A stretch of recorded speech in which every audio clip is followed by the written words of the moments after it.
সবাইকে স্বাগতম টিকটক চ্যানেলে। আজকে আমরা শিখব কিভাবে আপনি টিকটক ভিডিও ওয়াটারমার্ক ছাড়াই ডাউনলোড করতে পারেন। টিকটকের ভিডিওতে সাধারণত একটি ওয়াটারমার্ক থেকে যায় যা ভিডিওর কোয়ালিটি কমিয়ে দেয়, কিন্তু আজ আমি দেখাবো কিভাবে সহজেই সিস্টিক ব্যবহার করে এই ওয়াটারমার্ক সরিয়ে ফেলা যায়। প্রথম ধাপ, আপনি যে টিকটক ভিডিওটি ডাউনলোড করতে চান সেটার লিঙ্ক কপি করতে হবে। টিকটক ও জাব থেকে জিসেরো বাটনে ক্লিক করুন এবং সেখানে জি কপি লিঙ্কর অপশন পাবেন। আমি এখানে একটি টিকটক ভিডিওর লিঙ্ক কপি করছি যা আমি ওয়াটারমার্ক ছাতা ডাউনলোড করব। এই সাইটটি সম্পূর্ণ ফ্রি এবং খুব সহজে টিকটক ভিডিওর ওয়াটারমার্ক সরিয়ে দেয়। ওয়েবসাইটের মূল পেজে একটি লিঙ্ক বক্স দেখতে পাবেন। এখন এখানে আপনি আপনার কপি করা টিকটক ভিডিওর লিঙ্কটি পেস্ট করবেন। আমি এখানে আমার কপি করা লিঙ্কটি পেস্ট করছি এবং এখন অ্যাড ডাউনলোড বাটনে ক্লিক করব। ডাউনলোড বাটনে ক্লিক করার পর আপনি দেখতে পাবেন বিভিন্ন ফরম্যাট অপশন।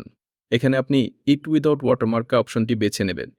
আমি এখানে উইদাউট ওয়াটারমার্ক অপশনটি সিলেক্ট করছি যাতে আমার ভিডিওটি ওয়াটারমার্ক ছাটা থাকে এবং দেখতে একদম ফিরিতম পরিষ্কার হোক। সবকিছু ঠিকঠাক থাকলে আপনার ভিডিওটি প্রসেসিং হবে এবং তারপর আপনি ডাউনলোড ফিলে দেওয়া বাটনে ক্লিক করে ভিডিওটি ডাউনলোড করতে পারবেন। এইভাবে আপনার টিকটক ভিডিওটি ওয়াটারমার্ক ছাড়াই ডাউনলোড করা হয়ে গেল। এখন আপনি এটি যে কোনো প্ল্যাটফর্মে শেয়ার করতে পারবেন। আশা করি এই ভিডিওটি আপনার কাজে এসেছে। যদি ভালো লেগে থাকে তবে একটি লাইক দিন এবং আমাদের চ্যানেলটি সাবস্ক্রাইব করে নতুন ভিডিওগুলোর আপডেট পেতে থাকুন। ধন্যবাদ। আল্লাহ হাফেজ। Thank you for watching this video. If you enjoyed it, please hit the like button and the bell notification